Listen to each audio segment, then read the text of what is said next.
रुको, अभी जो तुम ये वीडियो देख रहे हो, क्या सच में तुमने इसे देखने का फैसला खुद किया है, या ये फैसला उसी दिन हो गया था जिस दिन तुमने जन्म ले लिया था? अगर मैं कहूं कि तुम्हारी पूरी की पूरी जिंदगी है, वो तुम्हारे हर फैसले हैं, वो शायद पहले से तय है, कैसा हो सकता है? चलो, कि क्या तुमने अपने माता पिता का चयन स्वयं किया है? तो जवाब क्या आएगा? नहीं किया। क्या तुम लोगों ने अपने जन्म स्थान को तय किया है? नहीं। क्या आप लोगों ने अपने नेटिव लैंग्वेज को तय किया है? इसमें कोई आपका हाथ है क्या? नहीं। आपकी भाषा, आपका देश, आपकी जगह, आपका डीएनए, आपका बचपन, इन सब चीजों में आपका कोई भी किसी प्रकार का हाथ नहीं है। ये जो चीजें हैं, ये आपको क्या मिली? जो पहले से नियति थी, उनके अकॉर्डिंग आपको वो चीजें मिल चुकी हैं। तो फिर तुम कर क्या सकते हो?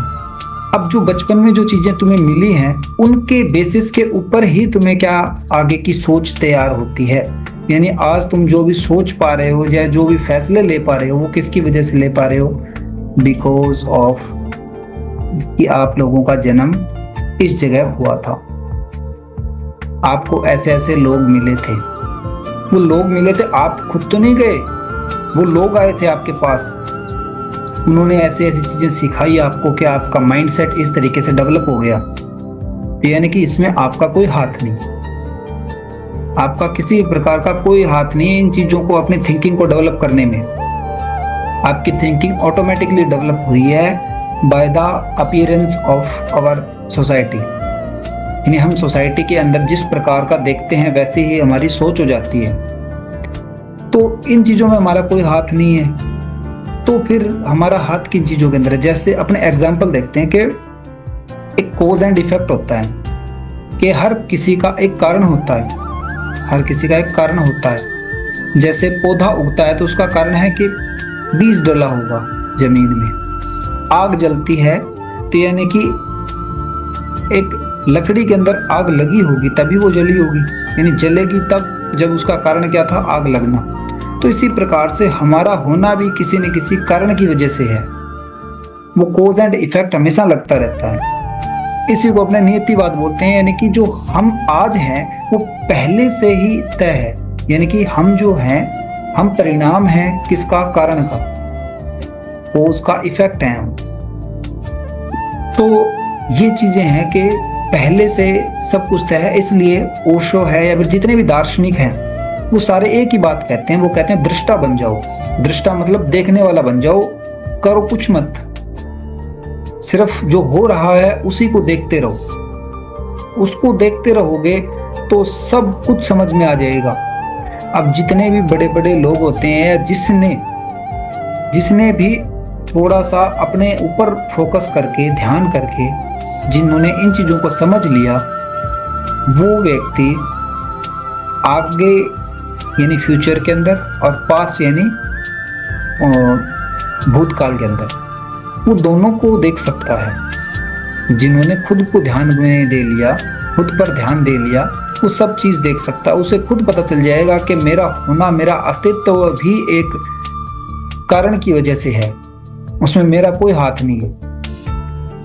यानी हमारा होना भी एक रीजन की वजह से है कि हम इस जीवन के अंदर जाएंगे, ऐसे ऐसे लोगों के साथ मिलेंगे, ऐसा ऐसा उनके साथ व्यवहार करना है, ऐसा ऐसा उनको सिखानी है ये चीजें। हमें लगता है कि हमारे जीवन का कोई ऑब्जेक्टिव नहीं है, कोई उद्देश्य नहीं है, लेकिन हम चाहकर भी ना चाहकर भी कुछ लोगों को सिखा देते हैं, या कुछ लोग हमारे जीवन में ऐसे आते हैं कि जो ना चाहकर भी हमें कुछ ना कुछ सिखा जाते हैं। उनको कोई ऑब्जेक्टिव ऐसा नहीं था कि हमें सिखाने के लिए आए जीवन में, वो बस उनका बाय नेचर है। लेकिन वो हमारी लाइफ में आए, कुछ ऐसा हुआ या कुछ भी समथिंग, अब उसकी वजह से हमने जो सीख ली है, मान लो कोई आया व्यक्ति पैसे खे लेके भाग गया, वो तो उसका नेचर था, लेकिन हमने उससे सीख ले ली कि अब किसी को पैसे नहीं देने हैं। तो उसमें उसकी कोई गलती नहीं है, क्योंकि उसका बाय नेचर है, उसका जन्म ही ऐसे चोरों के घर में हुआ होगा कि उसे चोरी करना बुरा नहीं लगता। और हमें चोरी करना बुरा लगता है, तो वो गलत नहीं है। कैसे गलत होगा? उसका जन्म ही उस जगह हुआ है। तो अपने कहते हैं मांस खाना बुरी बात है, लेकिन कोई ऐसा व्यक्ति जिसका जन्म ही ऐसी जगह हुआ हो जहाँ पे वेजिटेबल्स होती ना हो, सब्जियां होती ना हो, उसे खाना ही मांस पड़े, तो वो गलत कहाँ से हो गया? अब जिंदा रहने के लिए कुछ तो खाएगा ही। ये नियतिवाद है, यानी कि एवरीथिंग गोना फिक्स, पहले से ही तय है सब कुछ। सब कुछ जो अपने कहते हैं फ्री विल, हमारे पास स्वतंत्रता है। हमारे पास स्वतंत्रता विचारों की है कि हम खुश रह सकते हैं, कि हम जितना चाहे उतना खुश रह सकते हैं। कर्मों की नहीं है। हम करने को कुछ भी चाह सकते हैं, लेकिन वो होता नहीं। आज कह दो मैं तो अभी मरूंगा, मरा नहीं जाएगा। आप कहते हो कि मेरे को तो यहाँ नहीं जाना, अगर नियति के अंदर वो चीज है तो वो ऑटोमेटिकली हो जाएगी। आपकी कंडीशंस ऐसी बनेगी कि आपको वहां जाना पड़ेगा। जिस प्रकार से एक मौत फिक्स है, अब कहते भी मौत जहाँ पे फिक्स है वहां आपने ऑटोमेटिकली चले जाते हैं, भले तुम वहां पर ना जाना चाहो, लेकिन वहां पर जाना ही पड़ेगा। तुम्हारे सामने कंडीशंस ऐसी आ जाएंगी कि तुम्हें घूम फिर के वहां जाना पड़ेगा। तुम भले उद्देश्य कोई लेकर के जाओ, वहां पे तुम वहां पे जाओगे और वहां पे तुम्हारी मौत हो जाएगी।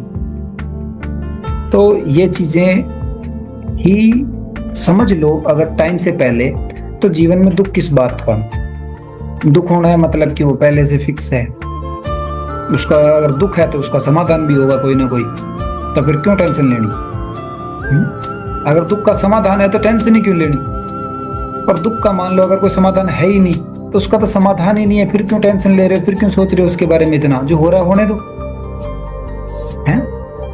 दो ही बातें याद रखो, क्या कि अगर किसी प्रॉब्लम का सॉल्यूशन है तो टेंशन क्यों लेनी? प्रॉब्लम का सॉल्यूशन है ही, जब कर लेंगे अपने सॉल्यूशन उसका। और अगर जिस प्रॉब्लम का सॉल्यूशन ही नहीं है तो उसकी टेंशन वैसे ही नहीं लेनी। क्यों? क्योंकि उसका तो सॉल्यूशन ही नहीं है, उसकी टेंशन लेके करोगे क्या? जो हो रहा है होने दो। तो अब मेरे जो विचार है उनसे आपकी सहमति होना और न होना, वो भी क्या पता पहले से फिक्स हो। अभी कुछ लोग इस बात से सहमत होंगे, कुछ लोग इस बात से सहमत नहीं होंगे, तो ये भी पहले से फिक्स हो। कुछ के विचार मुझे सुनकर के चेंज हो जाए, कुछ के विचार नहीं चेंज हो, तो ये भी पहले से फिक्स हो सकती है। क्योंकि मान लो आज मुझे सुनकर के कोई व्यक्ति बदल जाए, तो उसका पूरे का पूरा पैटर्न ही खराब हो जाएगा ना। और क्या पता कोई व्यक्ति आया ही इस वजह से हो क्योंकि उसकी नियति हो ये वीडियो सुनना। अब क्या पता इसके बाद वो इस बुक्स के तरफ स्क्रॉल करे थोड़ा सा, भी मैं थोड़ा सा जानना चाहता हूँ नियतिवाद क्या है, कैसे कैसे काम करती हैं चीजें। तो इन चीजों को अगर ज्यादा जानना है तो फिर वो बंदा बुक स्क्रॉल करेगा, उसकी लाइफ बिल्कुल चेंज हो जाएगी उसके बाद में। अगर वो ये चीजें स्क्रॉल करना स्टार्ट करता है, वो पढ़ना स्टार्ट करता है फिलोसॉफी को, तो उसकी लाइफ ऑटोमेटिकली चेंज हो जाएगी। जिसने कभी भी कुछ नहीं पढ़ा, वो इन पाखंडों से दूर हो जाएगा, अंधविश्वासों से, और ये पाखंडवाद जो चल रहा है बिल्कुल दूर हो जाएगा। अभी जो मेरे पीछे एक बुक खुली हुई है, ये नियतिवाद की है, तो इसके अंदर एक बहुत ही बढ़िया जो पुरानी बुक है, बहुत पुरानी बुक है, तो इसमें पूरा का पूरा विषय सूची दी हुई है। ये इतने चैप्टर्स हैं इसमें, लेकिन ये बहुत पुरानी, इसमें लिपि भी बहुत ऐसी सी है। लेकिन इसको जब पढ़ोगे आपको नियतिवाद समझ में आ जाएगा कि हर चीज एक दूसरी चीज के ऊपर डिपेंड है, एक चीज दूसरी चीज के ऊपर डिपेंड है, और वो पहले ही हो चुकी है, उसका अब रिजल्ट आना बाकी है। तो आप कुछ चेंज नहीं कर सकते, आपको सिर्फ रिजल्ट का इंतजार करना है।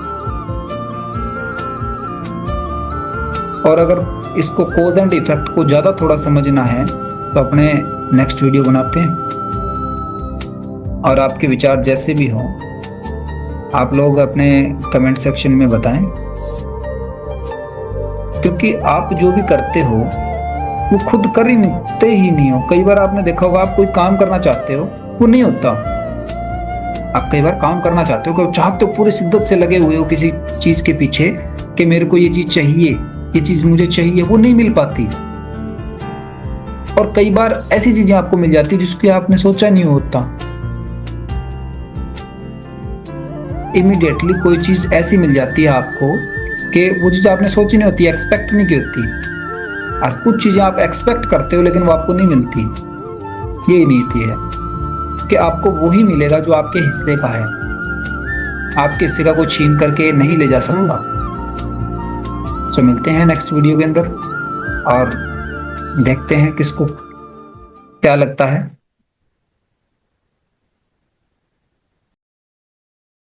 वीडियोस बनाने हैं, फिल्मोरा है ना।